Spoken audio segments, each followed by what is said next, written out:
ES Brasil entrevista Cidemara Costa, presidente do Sindicato do Comércio de Exportação e Importação do Espírito Santo, Sindiex.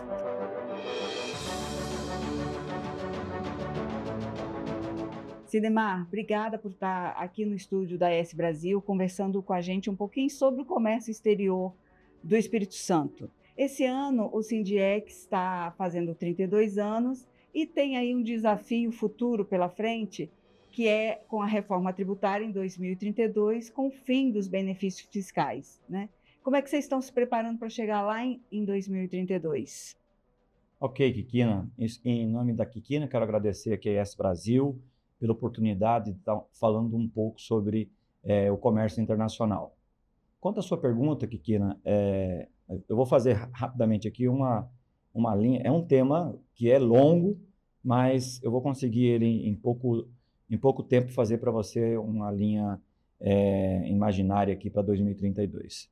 Nós estamos agora, para o ano que vem, se tudo der certo aí no Congresso, passar o último relatório, a reforma tributária ela começa já em 2025 e para 2032 nós precisamos estar preparados. Mas antes disso, nós temos que olhar qual que é a vocação do Espírito Santo. A vocação do Espírito Santo é o Comex e é a logística. Então nós temos que estar bem preparados em termos de infraestrutura para escoamento e também local, com todas as suas matrizes de negócio, como fornecimento de mão de obra, muito bem preparada, obviamente, cada uma na sua região.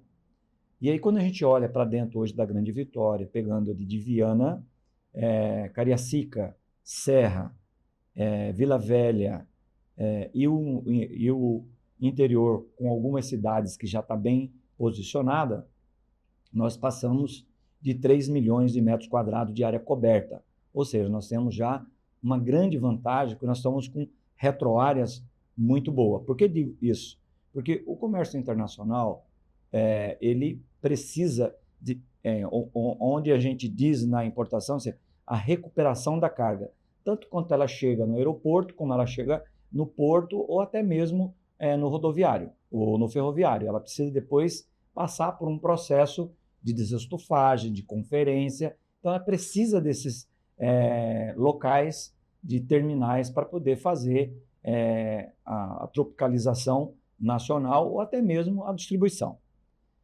A gente tem hoje um complexo de área secundária muito boa. Nós temos mais de 1 milhão de metros quadrados de área alfandegada. Isso nos posiciona muito bem, nos coloca numa condição muito boa, tanto é que nós viramos o Parque Nacional de Veículos Importados. Hoje nós somos o estado maior importador de veículos do Brasil. Não é só por causa do eletrificado ou a combustão, a gente já tinha esse know-how desde o início da reabertura dos portos, que foi da década de 90 para cá. Então, quando você pergunta como é que nós estamos nos preparando, a gente está muito preocupado, porque a matriz econômica ela precisa ser abastecida. E, para isso, nós precisamos ter grandes vocações no que eu acabei de falar. Voltar, por que eu falo que essa vocação nossa? Nós temos que ser um grande hub do Brasil para poder ajudar os outros estados, ajudar os estados que não têm portos, a exemplo do nosso vizinho Minas, até mesmo o que tem portos, porque eles não vão dar condições para tudo que o consumo vai para os estados maiores. Nós somos aproximadamente 4 milhões de habitantes, então não temos como comparar com a quantidade de habitantes do estado de São Paulo, do estado de Minas, estado do Rio. Então, eles vão ter realmente um privilégio maior, porque o consumo vai estar lá. Mas nada impede de nós sermos pequeno, mas muito bom na logística, muito bom no escoamento, muito bom na importação e na exportação. A gente precisa estar preparado. E, para isso, nós criamos dentro do Sindiex um conselho, que hoje ele está composto, ele está misto, né? Inclusive nós tivemos o reconhecimento do Estado, onde nós assinamos um termo de público-privado, para que esse conselho possa realmente entender e olhar para 2032, já agora, em 2024. Nós já fizemos 7 reuniões, obviamente que logo no começo, ali, quando a gente instituiu o conselho, a gente tem toda reuniões para fazer entendimento, criar governança, e a gente conseguiu, numas 3, 4 reuniões, colocar tudo isso de maneira muito forte em termos de governança, porque a gente criou um estatuto, onde todos os membros concordaram, criamos um termo de confidencialidade para tratar desses temas que a gente julga que é muito importante, mas não pode ser sendo divulgado de qualquer forma, de qualquer jeito, mas eu acho que assim, a sociedade ela pode ficar despreocupada aqui, assim, nós estamos pensando, nós não estamos esperando o 2032 para pensar o que vai fazer. Nós estamos antecipando, nós já estamos pensando o que vai fazer. Aí, como eu falei, nós temos aí o reconhecimento do Estado para esse conselho. Esse conselho ele é formado por bancas de advogados e pelas entidades locais, a exemplo de Secretaria da Fazenda, do Bandes, da Procuradoria Geral, do Estado. Temos também do Estado, nós temos a bancada estadual, a bancada federal, junto naquilo que for demandar, de repente uma lei, alguma coisa. Então, vai facilitar, a gente vai ter já essa facilitação. A Federação do Comércio, o Sincades, a Vemps, que é o que cuida da Vemps, que cuida da parte do e-commerce. E aí depois vem as bancas de advogados que a gente tem, que são tributaristas, para ajudar a gente aí na parte legal.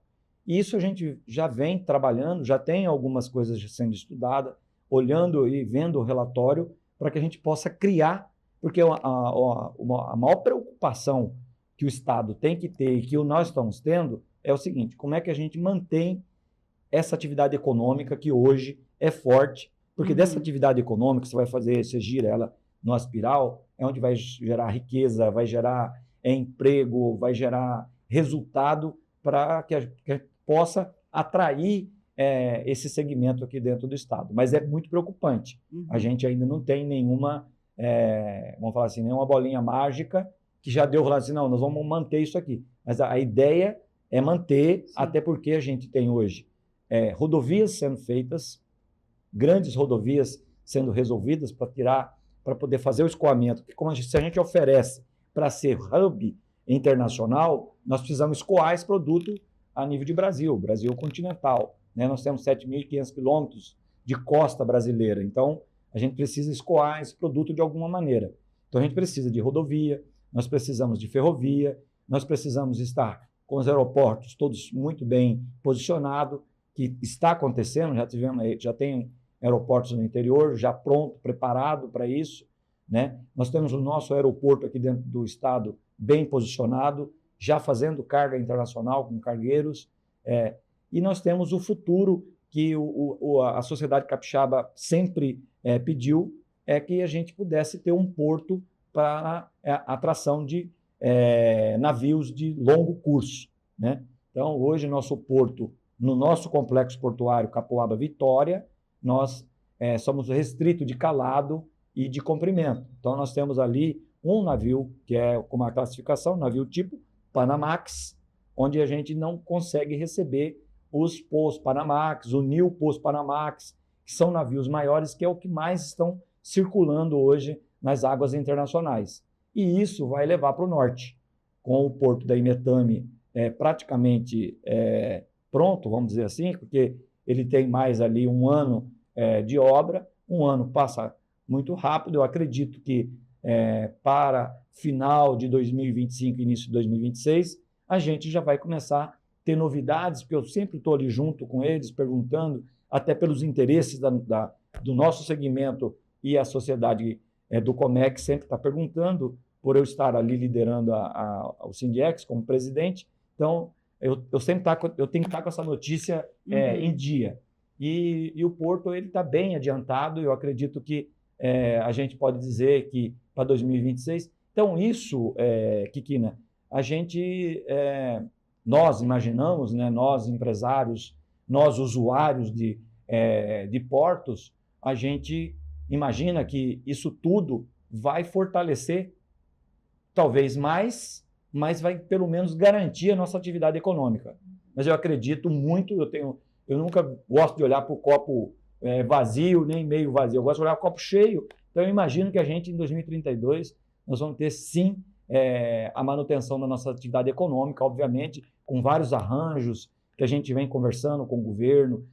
Eu quero aqui, inclusive, agradecer o governo atual, ao governador Renato Casagrande, ao vice-governador Ricardo Ferraz, ao secretário de Fazenda, que é o que com mais a gente se interage, que nós temos um ambiente muito bom de negócio, um ambiente onde a gente consegue sentar, levar os problemas, resolver. São ambientes muito republicanos, onde a gente consegue colocar as nossas dores e eles também olham isso, porque nós precisamos ser competitivos na unidade da federação. E tem um slogan que o governador fala: nós somos pequenos, mas nós temos que ser bom. Então a gente tenta fazer o melhor. Sim. E falando em bom, esse ano também foi um bom ano para o comércio internacional. O Espírito Santo se destacou aí na importação de carros elétricos, né, principalmente os elétricos, na exportação de café. Vocês esperavam esse crescimento em 2024? Na realidade, sinalizava sim, Kikina, esse movimento. Tanto Rocha quanto o café já vinha dando esse sinal de que seria dessa forma, mas não como foi, né? A gente realmente teve aí um grande momento para o estado do Espírito Santo. A exportação cresceu e cresceu muito, o café cresceu muito, não só o café, exportação de um modo geral cresceu bastante. A importação no estado do Espírito Santo, ela cresceu muito. A gente lidera, inclusive no ranking nacional, alguns tipos de carga. A exemplo de veículos, nós somos número 1 no país. A aeronave, nós somos número 1 também no país. Vinho, nós somos número 1 no país. Máquinas e equipamentos, nós somos número 1 no país. E a parte de cosméticos, a gente também é muito forte. Então, tem uma relevância muito grande para o Estado isso? Claro que tem, porque deixa muita divisa para dentro do Estado do Espírito Santo. Você falou em aeronaves, vocês estavam em conversas com a Zurich, com a Receita Federal, para fazer todo o processo de internacionalização aqui mesmo no aeroporto de Vitória. Isso avançou, Sidemar? Avançou, uma boa pergunta. A gente agora só depende de processo e operacionalização.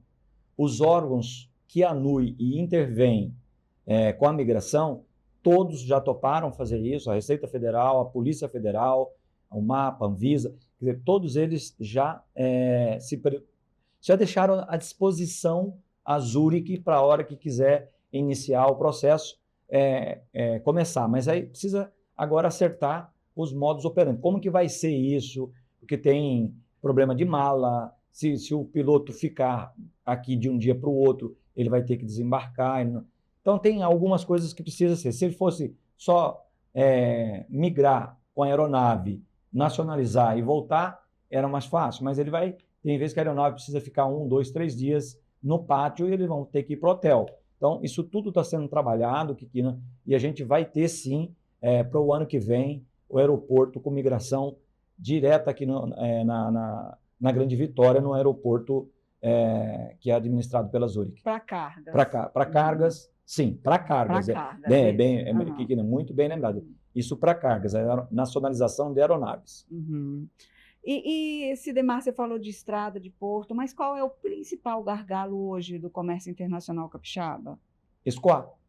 A gente precisa ter, para a gente ser esse hub, como eu falei no início, nós precisamos escoar rápido nossa carga, senão ela fica aqui. E hoje, o que todo mundo percebe e que nós vivemos, o mundo é acelerado, né? A gente até tinha aí, logo voltando um pouquinho aqui no momento ruim do mundo, que foi na pandemia, todo mundo falava, não, agora o ser humano vai mudar, vai ser diferente, vai ser mais calmo, vai repensar para fazer determinado tipo de cobrança. A gente percebe que isso dobrou, inclusive, porque acelerou mais. E quem é consumidor, ele quer comprar, no outro dia ele quer receber. ele não quer esperar muito tempo. Então, a gente precisa escoar isso. E a maneira de escoar isso é ter estradas boas e maneiras, né, modais corretos para fazer a entrega dessas operações de logística, porque, assim, na realidade, a logística planeja muito bem, mas ela depende dos elos. Aí ela precisa ter vamos falar assim, esses modais para chegar até o consumidor final. E eu acredito que nós estamos nos preparando para isso, em fazer chegar cargas nacionalizadas em D+1 em São Paulo ou até mesmo no raio de 1.200 quilômetros. Uhum. E você acha que agora, aí, com esse acordo aí de benefícios que o governo teve de recebimento da Samarco, esse acordo que vai ser investido em estradas, você acha que isso vai acelerar o processo? Acelera.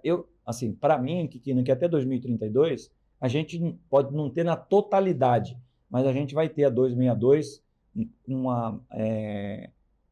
assim, com parte ou mais da metade ou a metade dela até a divisa duplicada. Uhum. E a BR-101 está resolvido, graças a Deus, já voltou às obras novamente. Então a gente precisa terminar esse eixo daqui da Grande Vitória até a divisa do Rio e também até a divisa da Bahia. Uhum. Até porque com o Porto da Imetame ali vai criar um gargalo novo, né? Ali tem várias agendas de infraestrutura que está sendo tocada pelo governo, tem todo um desenvolvimento ali de vias de acesso, mas está muito legal. É um debate que leva mais horas para explicar, mas ali vai ter uma Interlândia muito boa. Mas está andando. Está andando, já tem obras, inclusive sendo encerradas já, que é o contorno ali de Aracruz. Então, tem muitas coisas que vão fazer isso acontecer de maneira orgânica. Uhum.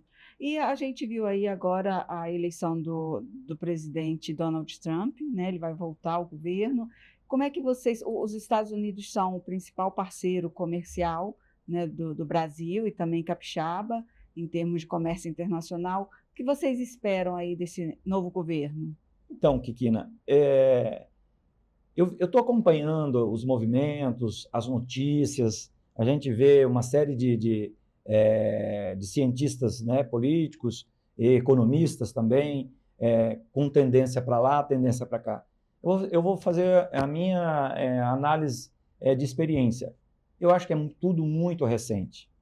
Eu acho que nós temos que esperar ele tomar a posse, chegar em janeiro. Eu acho que ali é que nós vamos saber realmente, porque tudo que a gente falar agora, eu fico vendo, eu acho que tudo é achismo, entendeu? O mundo hoje, nós dependemos dos Estados Unidos como os Estados Unidos dependem do Brasil. Não só os Estados Unidos dependem do Brasil. Nós somos ricos, nós temos tudo que o mundo precisa. Então, o comportamento com o Brasil, todos os países querem estar de bem com o Brasil, independente de ideologia, independente de governo. Não vamos entrar nesse lado, que vamos entrar no lado mais na pauta econômica mesmo. Eu acredito que a gente não vai ter grandes surpresas. Pode ser que sim, pode ser que tenha ali os Estados Unidos venha dar uma arrochada no juro, alguma coisa assim, que pode ter um esvaziamento capital, mas eu acho que não vai ser nada que vai colocar o país em risco, porque existem acordos comerciais, tem uma série de dinâmica que precisa. Nós precisamos deles como eles precisam da gente. Uhum. E, Sidemar, o governo federal tem falado na proposta de desdolarização, né, para não ter essa dependência do dólar, não ficar tão vulnerável à alta do dólar. Como é que o setor encara isso? Então, é outro assunto também bastante delicado, e inclusive isso é muito delicado, porque a gente precisa de ter alguém que regula isso, de alguma maneira. Isso não vai significar que a gente vai ter uma moeda mais forte ou mais fraca, a gente tirando o dólar da transação cambial. Não é por aí. Só que isso aí é globalização, né, Kikina? Então, a gente precisa ter alguém coordenando isso a nível mundial para fazer essas gerações de divisa, para fazer essas trocas, né? Câmbio não é um negócio fácil de tratar, já é um negócio muito complicado. Então, a gente precisa realmente ter muito carinho, muito cuidado de como que a gente vai ver. A gente, infelizmente, nós como usuário, como empresário, como tomador desse tipo de serviço, a gente tem pouca condição de opinar. Isso vai, quando chegar, vai chegar meio que cumpra-se, né? Vai ter que ser feito assim. Mas a gente tem muita preocupação com isso, a gente discute isso muito lá dentro da instituição. Nós temos área, inclusive, que fica o tempo inteiro olhando para esse movimento, para ver como é que vai ser esse comportamento, mas a gente ainda não tem ainda um diagnóstico que vai dizer assim, ó, é bom ou é ruim. Uhum. E a gente falou do mercado americano, independente, né, dessa relação que é forte com os Estados Unidos, de venda e tanto de exportação como de importação, mas o mercado capixaba, que ele está buscando outros mercados, além de China, tem algum mercado que está despontando com potencial para essas relações comerciais? Tem. Nós temos, inclusive, nós recebemos a visita do Azerbaijão, que é um país que eu fiquei surpreendido quando ele nos foi apresentado. É um país riquíssimo. Eles têm interesse pelo estado do Espírito Santo e nós também temos interesse pelos produtos deles também. Eles são muito mais, obviamente, importadores do que exportadores, mas eles têm produtos lá que a gente poderia já estar fazendo uma troca. A gente vai ter uma agenda no ano que vem com eles para poder ver como é que a gente consegue realmente criar essa linha entre esses dois países. Porque é engraçado que o comércio exterior é assim, você leva, mas você traz, né? Exato, a gente tem que fazer essa troca. Uhum. Nós estamos olhando todos. O Sindiex, ele vem fazendo um trabalho, vem fazendo uma mudança. A diretoria do Sindiex hoje, inclusive eu quero aqui aproveitar a oportunidade, agradecer o empenho de todos, porque nós no Sindiex, todos são voluntários. Se sua empresa vai lá e se dedica horas, às vezes até dia, em prol do segmento. Então, a diretoria nossa está muito coesa, está muito dentro da mesma pauta, todo mundo está pensando muito no que você disse no início ali, como é que a gente olha para 2032. Então, a gente precisa, de 25 até 2032, buscar novas alternativas, sim. Então, aproximar mais da Argentina, aproximar mais dos países da América do Sul, olhar mais para a Europa, não só aqui os Estados Unidos, olhar em torno do que tem na América do Norte que a gente poderia estar usufruindo. Ou seja, o Sindiex ele vem fazendo um trabalho, obviamente que não dá,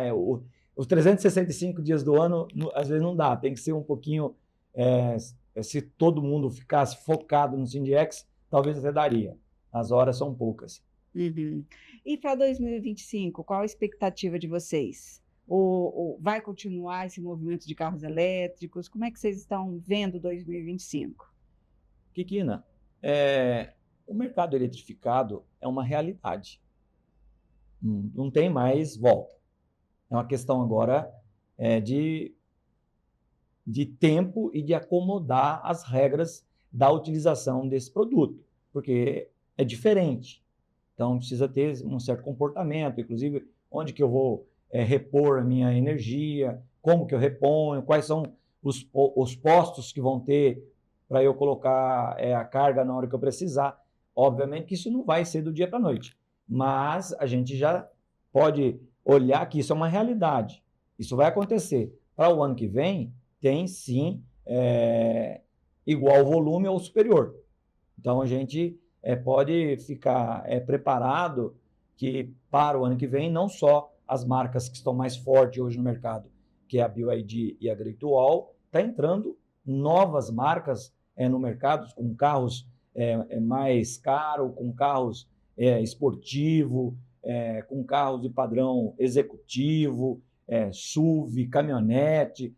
Então, caminhonetes, né? Então, de um modo geral, assim, é uma realidade. E o mercado eletrificado não só é uma realidade, como também a energia renovável é uma realidade. Hoje a gente não pode também mais deixar de pensar que não é uma realidade. Pensando nisso, nós também criamos dentro da nossa estrutura, dentro do Sindiex, nos comitês, um comitê de renováveis, de energias renováveis. Então, as expectativas são boas. Muito boas, muito forte, muito positiva. Eu acho que o Brasil também vai ganhar, porque vai acabar tendo algumas dessas marcas montando no Brasil, trazendo oportunidade de geração de emprego para E poder fora potencializar. veículos, qual outro produto você acha que pode despontar em 2025? Olha, aqui no Espírito Santo, eu diria que são os mesmos, porque a gente não tem muita... São aeronave, máquinas, equipamentos. A gente tem um grande... para o ano que vem, talvez a gente venha sobrepor a parte de medicamento. A gente está fazendo um trabalho muito forte para também ser uma alternativa para a área de laboratórios aqui no Espírito Santo com medicamentos importados. Hoje já tem alguns? Já tem alguns, já estão vindo, muito incipiente ainda, mas a gente viu que essa oportunidade ela está aí, tem uma lacuna aí que a gente precisa oportunizar. Entendeu? Sidemar, obrigada por esse bate-papo, falando um pouquinho desse comércio internacional. Muito obrigada por ter participado aqui do ES Brasil Entrevista. Kikina, eu que agradeço, estou à sua disposição. Em um outro momento, se você talvez quiser, a gente pode trazer números, pode falar um pouco mais de tamanho, porque às vezes os ouvintes gostam de que fala de tonelagem, metros quadrados, sabe? A questão de quantidade de containers e etc, né? Então a gente pode talvez numa próxima preparar um pouco algo voltado aí para falar um pouco de números. Mas muito obrigado à ES Brasil.